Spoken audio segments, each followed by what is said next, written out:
Hi guys, welcome back to my channel Confessions of a Gaming Mum.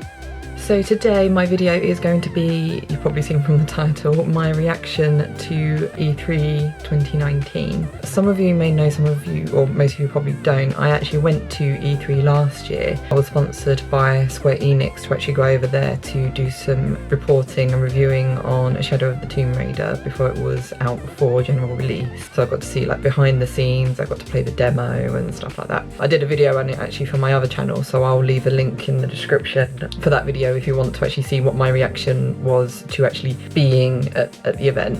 And I'll give you spoilers, it's not actually that good. But yeah, I don't really particularly remember a lot of things standing out for me last year. I think maybe because I was just so involved with the whole Tomb Raider thing that there weren't a lot of games that really, other games that really caught my eye. So I think it was actually nice this year to actually sit down again on the comfort of my own sofa and just watch it all unfold live on YouTube or whatever. So yeah, I thought I'd just go through, like, I'm not going to go like into like loads of detail about it, but I just wanted to sort of point out a few of the games that I saw that got announced or that were talked about, just that, yeah, that just really stuck out for me. So yeah, we'll see if you guys agree or disagree or just think I'm a raging lunatic or whatever. Yeah, this should be fun.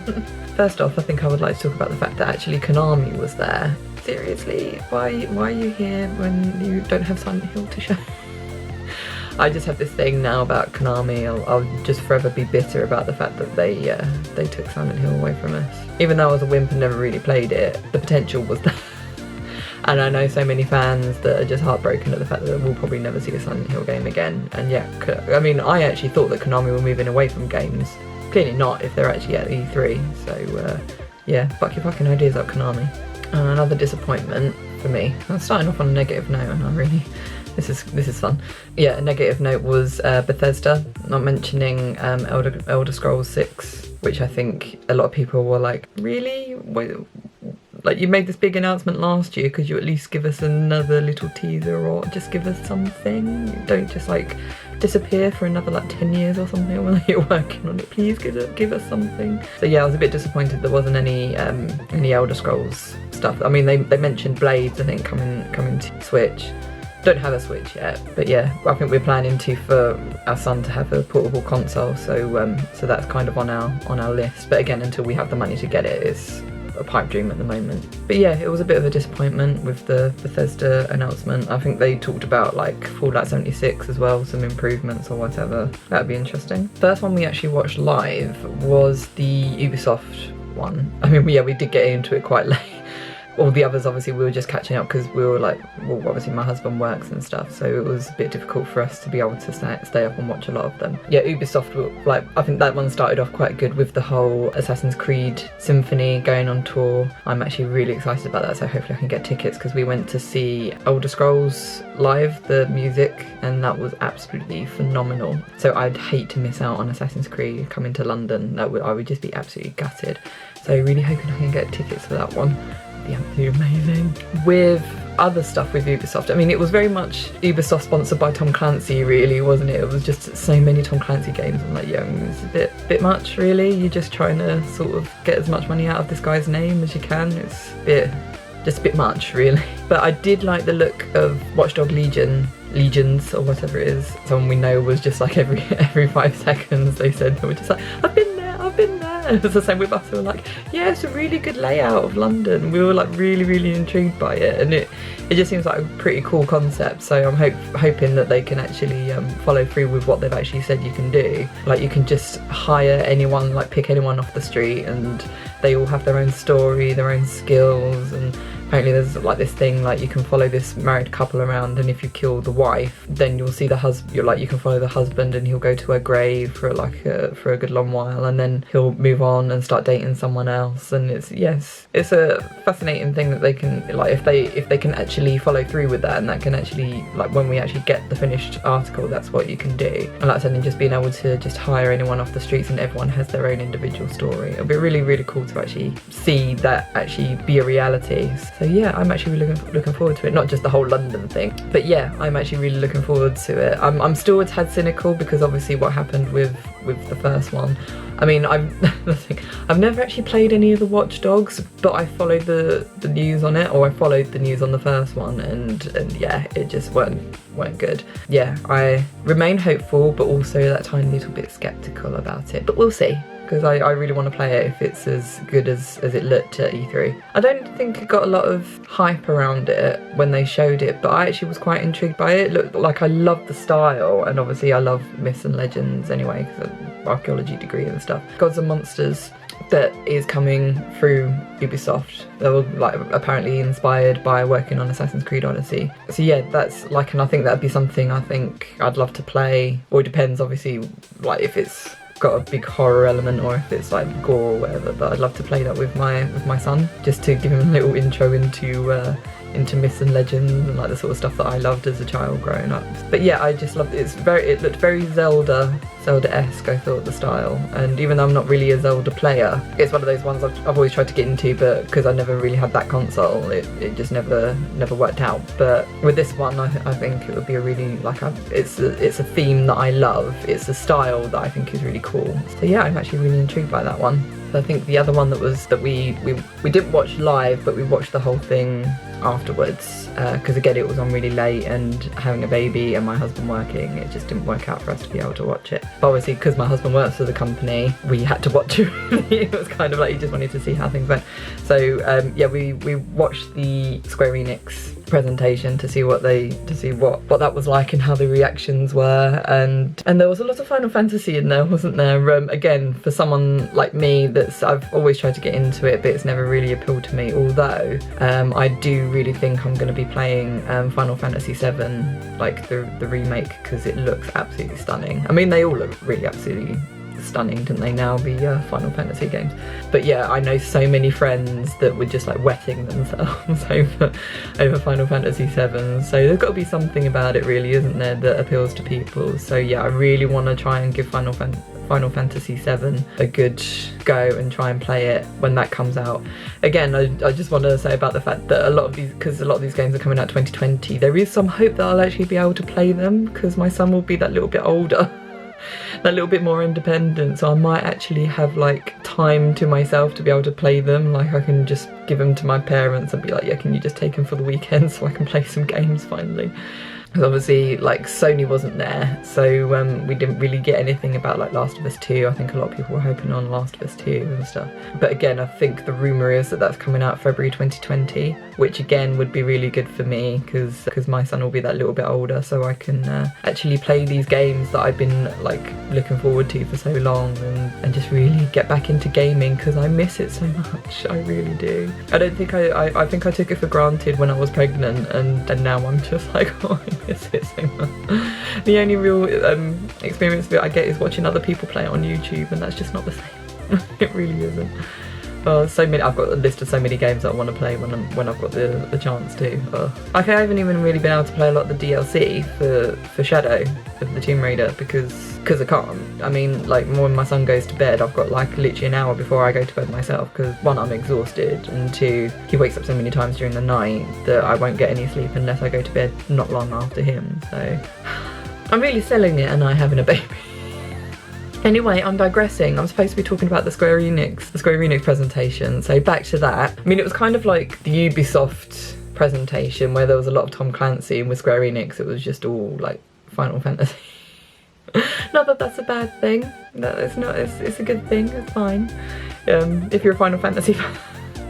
But yeah, I think, well, I know there was a lot of Tomb Raider fans that were a bit disappointed that obviously there was nothing to do with Tomb Raider. But why is there going to be anything to do with Tomb Raider? Shadow was last year. It's been and gone. I think a lot of people were hoping for another DLC or something, because there's a coming soon on the DLC bit in the game, in Shadow. But yeah, I don't think that really means anything. To be honest, I kind of think that yeah, Tomb Raider's gonna be on the back burner, or even forgotten about really, for a good few years until Avengers is done and dusted, because obviously Crystal Dynamics have more important things to worry about now with Avengers. It'll be interesting though, because obviously I think Marvel fans are a bit different to Tomb Raider fans, and they won't get the hero worship that they get with Tomb Raider fans, so they'll actually get a dose of reality when it comes to feedback on things and how they act in terms of answering emails and replying when you say that you no longer want to be an official fan site. Oh, the reason that you've been radio silent for a couple of weeks. It's more like a couple of technicalities. But yeah, on the subject of Avengers, I know it's not really been that well received, but I'm quite looking forward to it. I know, yeah, a lot of people are like, oh, it's like PlayStation 3 graphics. I think a lot of it though is actually like in-game. I don't think that's actually like CGI from the trailer or whatever. But yeah, I mean, I love the fact that it's got Nayland North and Troy Baker. That sells it for me. Not doing the voices of the Hulk and Captain America. But yeah, I think people just need to give it a chance, and it's just stupid people saying like they don't look like the guys from the movie. Of course it's not going to look like the guys from the movie. It's based on the fucking comic, you morons. But yeah, I know too many people obviously that are working really, really hard on this game. Not just like, obviously my husband working at Square Enix. Like I have a friend at Nixie's as well who I know has been working really hard. Yeah, so I know too many people that are involved to just shrug it off. I mean, I don't really give a shit about Crystal. They can get as stressed out as they like. I really don't care. Like I said, I hope they get a dose of reality really, other than this fucking stupid, superficial hero worship they get from Tomb Raider fans these days. So yeah, hopefully it'll give them a dose of reality that you can't just do what you like and get a load of praise from it. That's why I did laugh when, I can't remember the name of the guy, but the guy from Marvel who was a bit, yeah, on his own planet, so to speak. A little bit high, if I'm honest. Like, just needed that little bit of a pick up before he went on stage. But yeah, where he was kind of like, this is in a roundabout way, I can't directly quote him, but when he was just like, this is Crystal's imagining of the Avengers, is in kind of like what happened when they announced that Rise of the Tomb Raider was a Microsoft or an Xbox exclusive, and they got all the hate, and then Microsoft came out and said, this is Crystal's idea, it doesn't have anything to do with us, don't direct hate at us. This is kind of like the same thing with Marvel in terms of they were just like, oh yeah, this is Crystal's take on it, so if you have any hate directed at them, we've got nothing to do with this. We've just given them the license, that's all. I'm pretty sure Marvel have a lot more say on what goes on with the game, but yeah, I just found that absolutely hilarious. So good luck with that, Crystal. Yeah, have fun with all the hate you're going to be getting. I'm just going to be sitting here just sipping my tea and just being a little smug. Before I go, I have to mention the fact that we didn't actually see it live, and I didn't actually see anything about it until I actually watched I watch a few Sim Let's Players, Sim Supply and the English Simmer. I watch their videos a lot, and like Sim Supply especially because I just love his building videos, it's just insane. If you haven't watched him, check him out because he's really good. Where they were talking about Sims 4's next expansion pack, which was Island Life or something. So it reminded me a lot of they did with Sims 2. I don't know if they did it with Sims 3 because I didn't really play Sims 3. But with Sims 2, when they did their island one where you're like you're washed up on an island and you have to like fend for yourself. I don't think it's like that. I think it's more like you just get like a beach life, so you can have like a sort of like a seaside, yeah, like just living on the beach sort of thing. Get to swim with dolphins, and I think you actually get to become mermaids and shit. It's just like, how cool is that?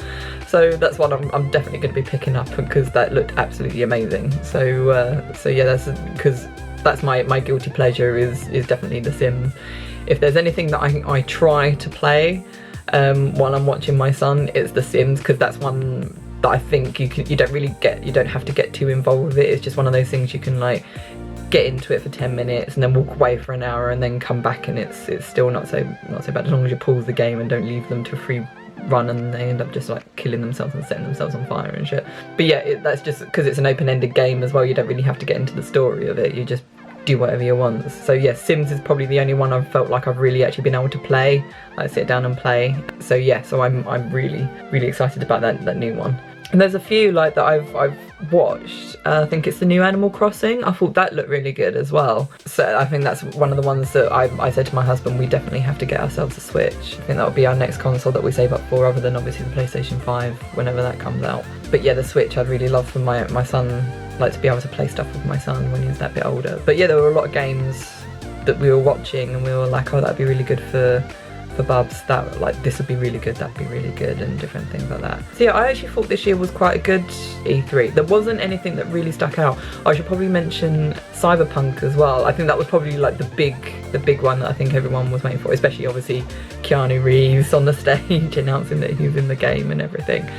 The only problem with Cyberpunk, I mean, I really want to be as enthusiastic as everyone else because it does look really awesome. I just can't though, because I'm just like, it just kind of reminds me a bit of Anthem. Not the game, I think obviously the game is on its own level, so to speak. But the hype and like that whole building something up so much, and then when it gets released, you just come crashing down. So again, I'm just being that really cynical person that, yeah, it looks absolutely amazing now, but until it's released, I really don't want to be like getting myself really hyped up about it being like the best game ever. Like I just can't do it, because we've always been set up so much for all these games, and then just end up being disappointed. Yay for you if you can be really excited about it, but I just tend to take things a bit cautiously these days.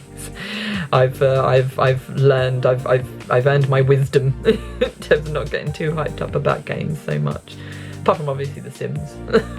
Because that doesn't normally hype itself up so much. It's kind of like, yay, new hair. So yeah, let me know what you think, if you agree, if there's any games that really stuck out for you in terms of that you're really excited about. Do you think I'm wrong about Cyberpunk? Have you seen more stuff that actually says to you that it is actually going to deliver on what they've promised? Is there anything you're really disappointed about, like me?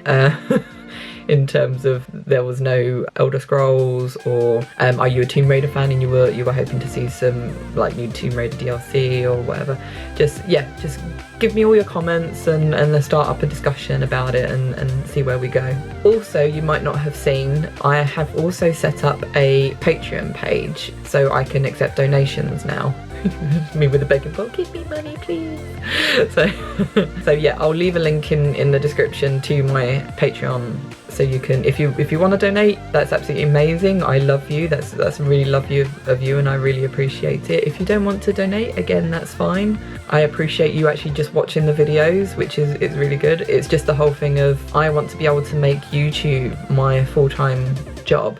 But in order for me to make YouTube my full-time job, it's going to take me a long while to be able to actually earn any money from YouTube. So therefore I thought, what can I lose by setting up a Patreon in the meantime, to also be able to buy new hardware, buy new software, because my laptop is basically dying and it takes me forever to actually make a video because it's so slow. Obviously I've got the new camera, so I don't need to worry about that, but editing software is another thing I could do with something that works faster and has a bit far more options for me. And even maybe even taking an editing course, because I'm sure a lot of you sit there and just it's a bit boring just staring at her face. I'd like to see some like more pretty pictures, or some more different music to what she's actually got on her editing software. So yeah, that's basically the whole reason why I set it up. So so again, it's up to you. If you want to donate, that really helps me out. If you don't want to donate and you just want to keep watching the videos, that really helps me out as well. Get me more views. That's great. I love you all, really. I don't care how you show your support. It's all good. Yeah, I hope you enjoyed the video. Again, comment on your highlights of E3, and I shall see you all in the next video. Bye!